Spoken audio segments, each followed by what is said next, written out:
Yeah, yeah, yeah, yeah. Boy, check 1, 2, 3. Yeah. What's good, Regis recipients? How are y'all doing today? Let me know in the comment section. I want to thank y'all for tuning in to another episode of Regis Reflections. You already know each and every episode we have a different athlete on the podcast. And this week we got my dog Blake. Say what's up to the people, Blake. Hey guys, how we doing? Thank you for joining us. Thank you for joining us. So, how's your mental health on a scale of 1 to 10 right now, with 1 being the lowest and 10 being the greatest? I would say 8. 8? Yeah.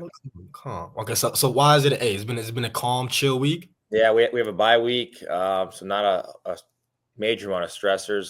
So we're not playing this weekend, which is nice. And then we just had Wednesday off, so kind of recovery day for the body. Always helps the mind out a little bit too. And then been able to stay on top of school. We haven't had a super heavy load in school either, so it's been nice. Chill. That's what we like. We like them chill, calm, especially with the weather. It's raining and everything like that. It's nice and calm and everything. I respect that. I love that. So Notre Dame recipients, Blake here is a member of Notre Dame men's hockey team. So Blake, where are you from originally? I'm from Hermantown, Minnesota, so small town in northern Minnesota. Minnesota. I'm assuming hockey's the main sport out in Minnesota, is it? Yep. Oh yeah. So who or what kind of got you started to playing hockey, and what age did you start?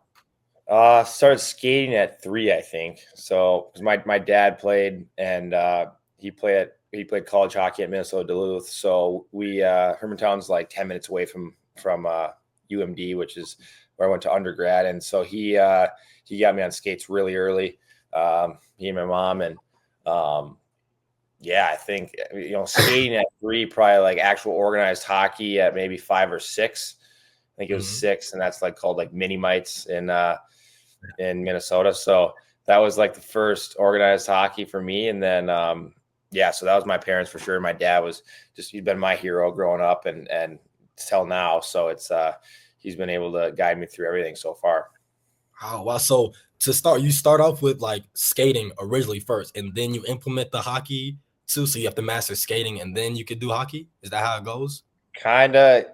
Well, yeah, you don't have to, but definitely helps, because if you can't skate, you're not really going to be able to play the sport. Yes. I would say there's still a good amount of kids that join later that aren't great skaters, and they kind of just pick it up along the way. But yeah, it definitely helps just being able to skate. I mean, not that I'm, having a great stride at 3 years old, but just able to get on my feet and stand up and move around at 3 to 4, 5 is what a lot of kids do. Just so once you're actually, got a stick in your hand and you're trying to play hockey, it's a lot easier. So would you say that the competition level in Minnesota in regards to hockey, is it very like high competition since that's the number one sport? Yeah. Oh yeah. It's definitely, I mean, for me, that's the place to grow up to play hockey, just because, every state or every town in the state has a hockey team, and whether it's for the high school or just growing up, and, mice, squirts, peewees, bantams, which is just the youth. I would, in my opinion, for sure, the highest, competition in the country for sure. Wow. So what position do you play in hockey? I'm right wing, so forward. And I switch back and forth sometimes with a little bit. I have, at least in my career, as a centerman who like takes the face-offs, or right wing, which is like, if you don't know hockey at all, it's mostly just a lot of like for a soccer player, forward, similar, like you're getting a lot of shots, trying to score, and more in the O zone. And then defensively, defensive responsibilities is usually against their defensemen. So wow, I can see the soccer similarities a little bit. Yeah. So when you were playing hockey as a kid, were you practicing with your dad a lot? Were you playing at your middle school? What was kind of your routine, or were you just kind of playing for fun? Growing up, when I was really young, it was just with my dad. If I obviously don't remember it great, but like 4 or 5, just getting out to any open ice, which was just to kind of develop skills. But then once we'd organized hockey, it was with actual teams. We would have, maybe it's 2-3 days a week where we'd have games of, just a bunch of little 4 or 5-year-olds or 5, 6-year-olds skating around on the ice, and you have two, like, they're like mini nets, and no goalies or anything. You're just kind of like trying to pass to each other, and I don't even know if you're keeping score at that rate, but you're playing, games. So that was kind of what it was really young. But then through middle school and then, high school, I played at Hermantown. And so that played on our Pee Wee and Bantam team in middle school. And then our high school hockey team was the Hawks. And so that was the organized stuff. But a lot of outdoor ice that's huge in Minnesota. So at Hermantown, we have, like, for me growing up, there was like 4 big outdoor ice sheets. And so every day after school, I would just head over to the rink and get in the warming check and bundle up and go play on the outdoor ice for 4 or 5 hours and then do my homework afterwards. So that was kind of what we all did every day. And I definitely think that's a fundamental reason for why Minnesota hockey is just unbelievable at development process and what they do. So that was kind of like the shinny hockey or kind of the rink rat type stuff. Wow, that's a real dedication. Like after school and like doing 4 or 5 hours on the rink. It was a lot of just fun. Like all your buddies are out there, your best friends, and all different ages. So it's like you're just playing and playing against each other all the time, and it's just like pickup, just for hours on end. It was always just fun. It never was like a stressful time. That was like the free time of the day. So. And they just had random places all over Minnesota where you could just kind of go and play. Yeah. Well, yeah, in your town, yeah, because you just have like outdoor ice. It's always so cold, and you just flood an outdoor rink, and I mean you're able just to continually skate pretty much any day, unless it's like today where all of a sudden rain comes and then it just ruins the outdoor ice or a bunch of snow. But if it's a normal day, yeah, it's pretty much open, and usually the dads are flooding at like 11 p.m. till 1 a.m. and they're just when it's the coldest time, they just flood the rink and get a bunch of extra layers of ice on there, and then it's good to go for the next day. So wow, no, that sounds fun. I would have checked. So when you were playing hockey, did you end up playing club in high school? I know you mentioned that a little bit. Yeah, it's high school hockey is what it is. So in Minnesota, it's like I said, it's pretty much like any other sport. You grow up with your best friends, the kids you went to elementary school with, and then they go to middle school and high school with you, and then you play together in your high school team, and you just try and make a run for the state tournament. And I was in a small town, so for us, we were one of the better small towns in the state. So it was awesome. I was able to go to the state tournament twice, and just unbelievable experiences. It was so much fun, and just that experience with your best friends makes it that much more special. So how was it? Could you just touch a little more on that experience of playing in that small town in the hockey team, playing in such a competition, even though it was small town, Minnesota's still a big competition state. Like, how was that environment for you and just the challenges, and how did you handle that? I would say, I think that one of the bigger things was because it was there was so much spotlight on especially a town like Hermantown or even just the surrounding area in Duluth. There was some pressure for sure. I think it helped me at times as well, just, get up for games and know that, some people are watching you and it's kind of an exciting type thing. And, but yeah, I think I handled it well. And thankfully I had really supportive parents and a good family and some best friends as well that were able to help me through a lot of that stuff and help me get to the next level. So would you say that during your hockey career, would you rely on your dad a lot for advice or even just emotional support, especially since he kind of played hockey? Would that be a person that you would turn to? Yeah, for sure. I'd turn to my dad, especially when I was young, just because my dad understood the game and just some of the different things he went through in his career when he was born in Warroad, Minnesota, which is Hockey Town, USA is what it's called in Minnesota. So he just knew a lot about that stuff. And I turned to both my grandpas as well.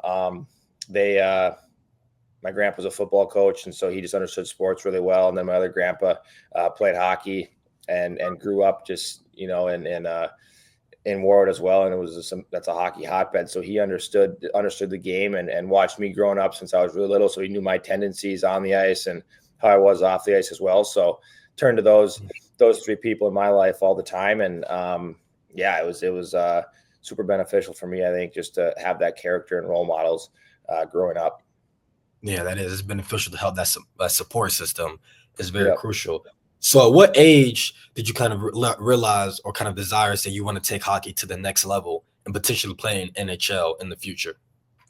I would say I think it's kind of the dream when I was really young was for everybody just to make the high school team, just because that was Mm, like what you grow up going to watch on like a Tuesday, Thursday night. That was you just went to the rink to watch those games at like 7 o'clock, and so that was what I was when I was younger. That was the goal, and then once I started playing high school, I obviously wanted to play Division 1 and make an impact. And kind of after that, it was just like once you're playing college, anything can happen. You put the work in and see what happens. And that's what I'm doing now, obviously at Notre Dame. And yeah, just trying to make as much of an impact as possible to help our team win. And then also individually see how far I can go in pro hockey. So, man, that's true. So I read that you also played in the U.S. men's national hockey team. yeah, I played. It's called the Five Nations at Ivan Holinka. It's 2 tournaments in the summer.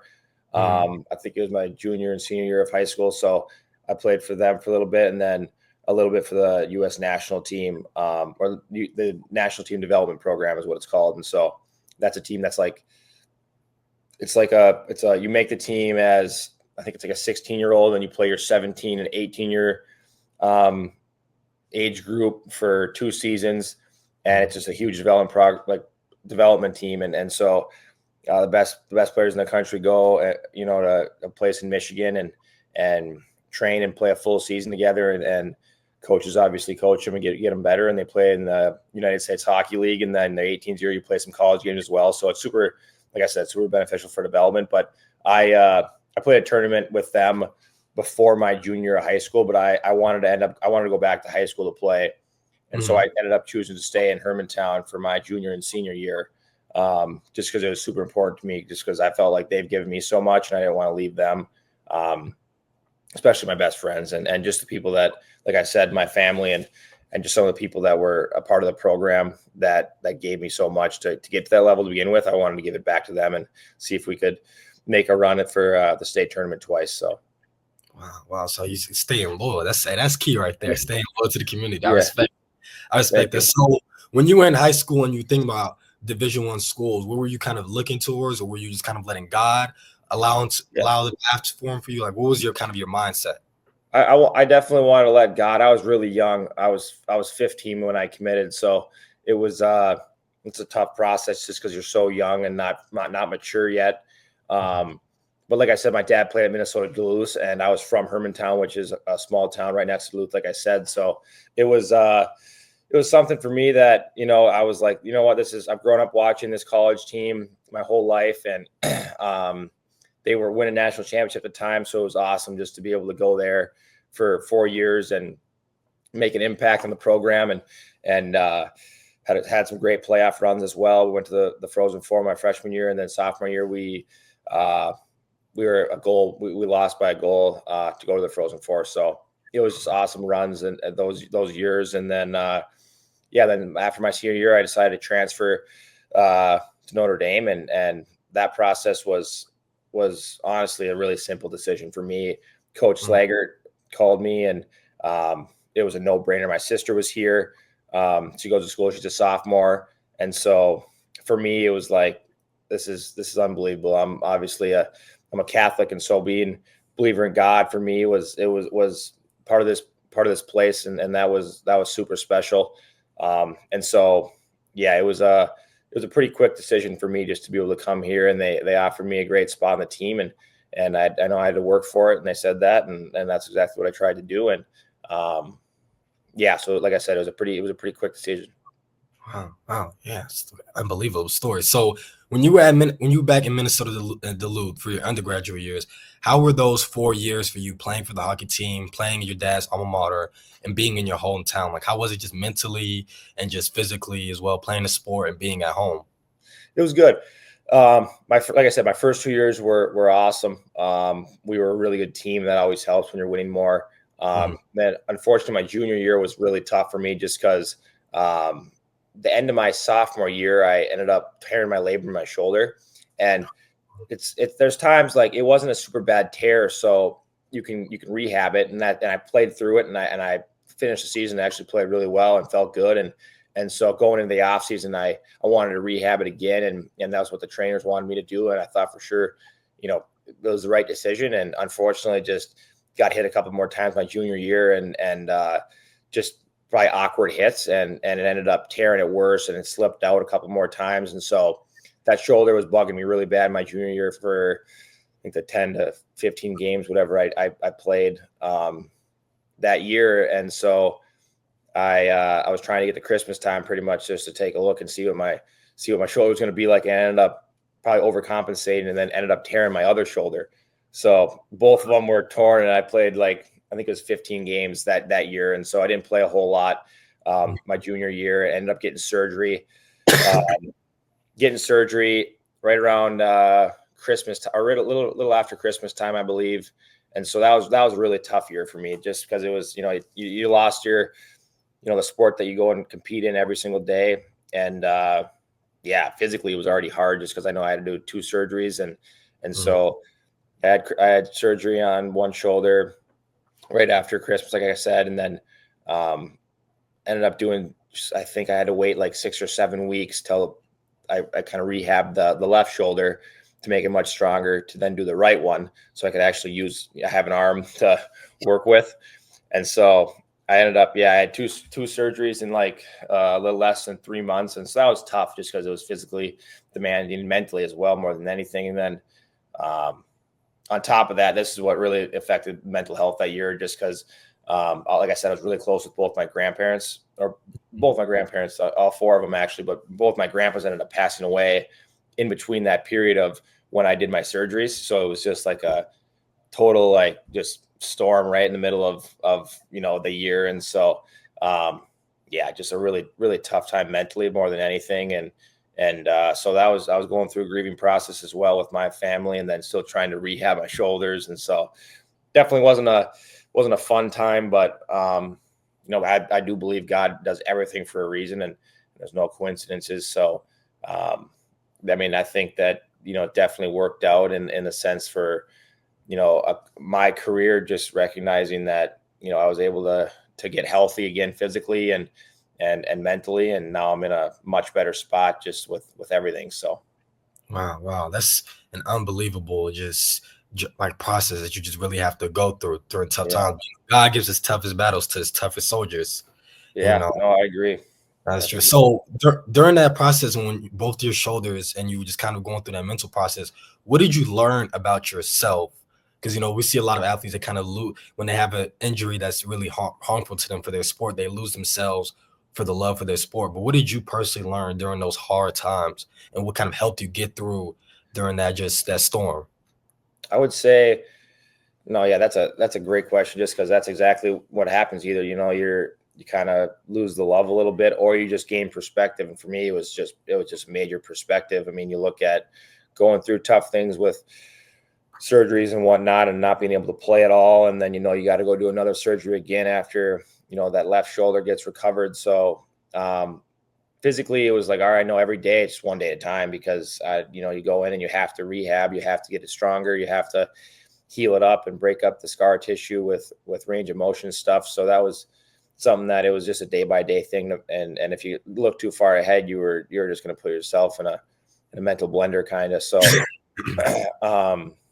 that was the physical aspect. And then just with my grandparents, both my grandpas dying in that time period, it was, like I said, just perspective more than anything, just recognizing that, life is so much more important than anything else. And putting Christ first is by far the most important thing. And, without him, we really have nothing. So I think for me, I know that my whole family probably had different perspectives on the situation and helped them in all different ways. And the way it helped me was just that, like I said, it was a process that was very tough, but it was to get Christ back first in my life, and recognize that life and God is much more important than a sport or any individual success or failure.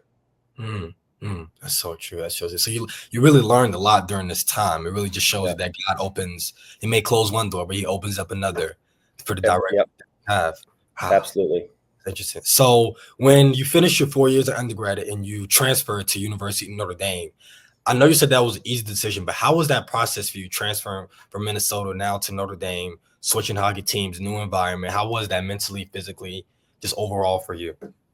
It was awesome just because the staff I thought was unbelievable here at Notre Dame. The transition process was super easy. They were just like I said, all the credit in the world to Coach Slaggert just for helping that process be an easy one per se, I guess.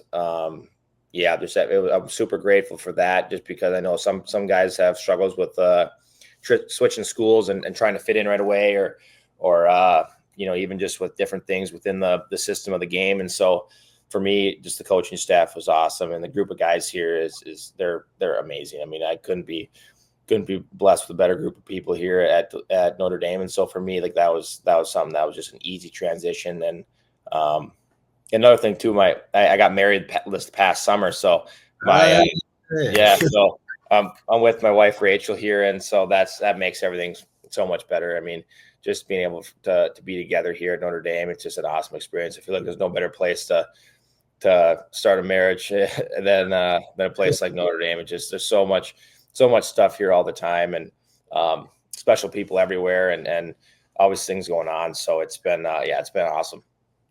That's great, Robbie. Congratulations. Thank you. So you're a grad student here at the University of Notre Dame. So what are you studying? Master of Nonprofit Administration.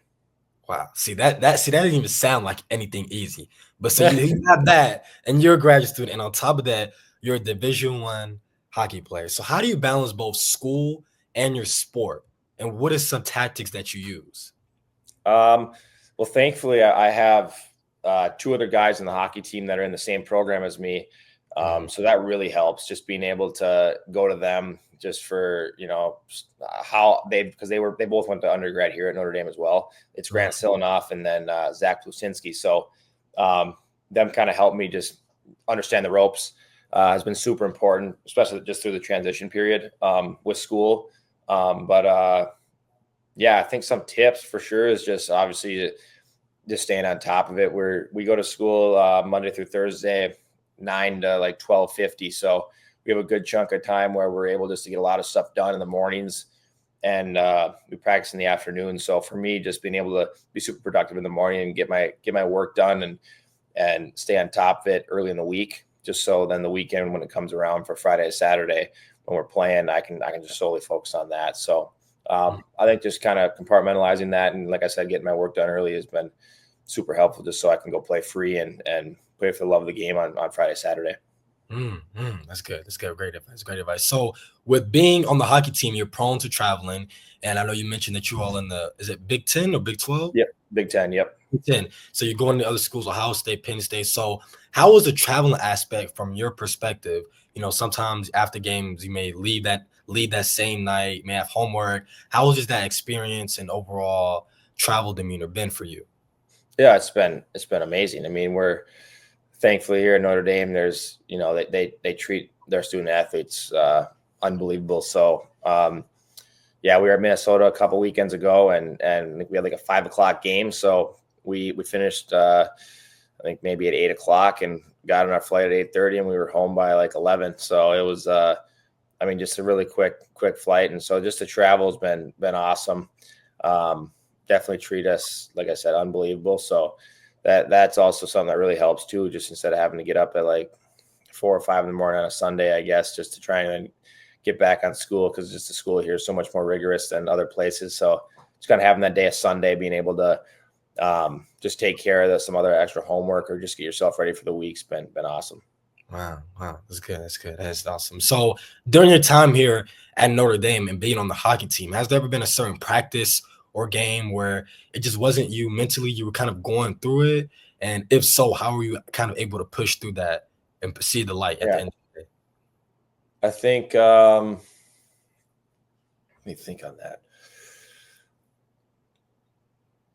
I know we went out to, I think we went out to Michigan State. I know we went out to Michigan State, and we were playing all right in the first, but they're a really legit team. And we were on a little bit of a losing streak at the time, and so we were frustrated. And it was a Friday night, and we were in their building, and they just came out hot, and I feel like I was a little bit off too. And so we were all just a step off all night long, and they ended up, I think, putting 8 up on us, and we ended up losing 8-3. And so it was just a tough night, just because they're that's a team in your conference, and you got to find ways to keep it close no matter what, just because you're going to be playing them again. They're going to be coming to us soon, and for standings points, it's massive just to be able to keep games tight every night. And so it was tough to lose a game like that. But I think the light at the end of the tunnel is just, in college hockey, you always have a Saturday night, and not that you ever think about that going Friday, but that's the best thing about college. You have 2 games. You have a chance to be able to bounce back if you lose, or you have a chance to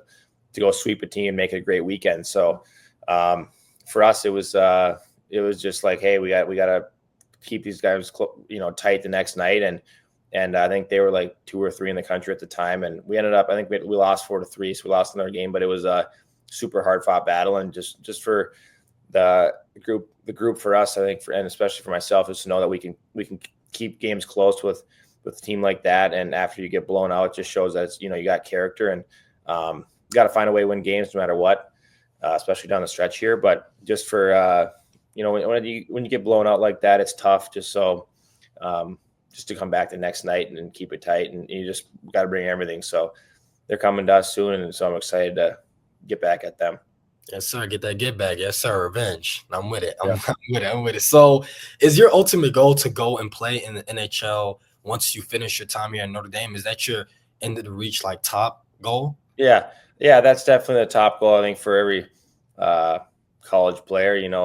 Sometimes the path's different for everybody, and so after my time here at Notre Dame, I know that obviously my college eligibility is done, so I'm looking to just continue to work my way up through the ranks and in pro hockey, whatever that may look like. And so that's one of those where you just take care of business at the rink every day in college, and try and help your team win. And then, after that, you just kind of let God take care of the rest and see what happens. So that's true. And I've heard that you mentioned about your faith in God. And I want to ask, how do you incorporate your faith not only into your everyday life, but into your sport as well?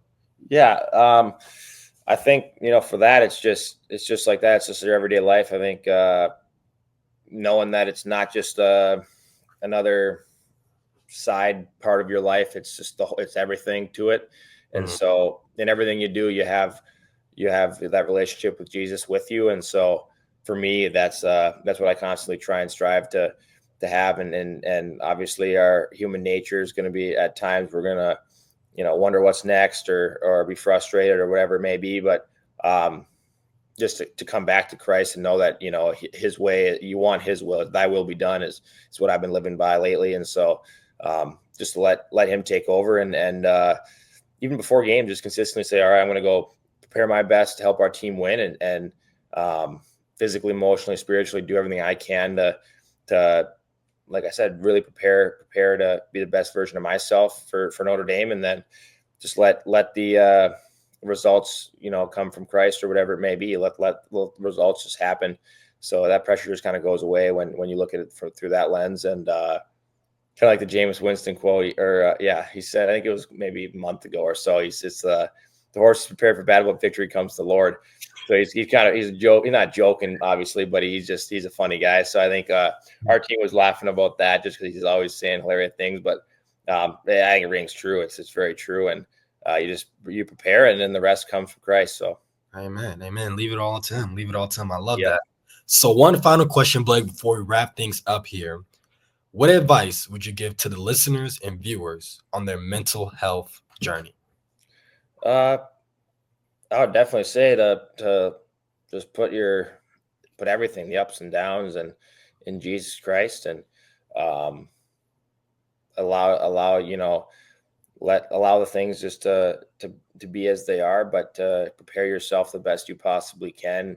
Not put too much pressure on yourself, because I feel like that always that sometimes comes back just to hurt you in different ways, just because you're going to frustrate yourself or whatever it may be. I guess mostly frustration at times when you have so much pressure, or feel like you're a failure, and that's not what That's not what's true. If you can just go out and play your sport for the love of the game, or do whatever you do just because you love it and you enjoy the everyday experience, I think that's definitely where success comes from, and it's definitely just going to feel better all around as well. So. They do. All those words. Regis recipients, y'all heard it from my dog Blake here. Blake, thank you again for joining us on this episode, dropping your story, wisdom, advice. I wish you safety and prosperity for the rest of the season. Go kill it, because I know there ain't nothing else to do. Yeah. Regis recipients, thank y'all for tuning in to another episode of Regis Reflections. Any last words, Blake? I'm good. I just want to say thanks for having me, and good luck to yourself with everything you're doing. So I appreciate it. Thank you. Likewise. We just simply remember, it's okay to not be okay. You matter. It's your boy JD, and I'm out.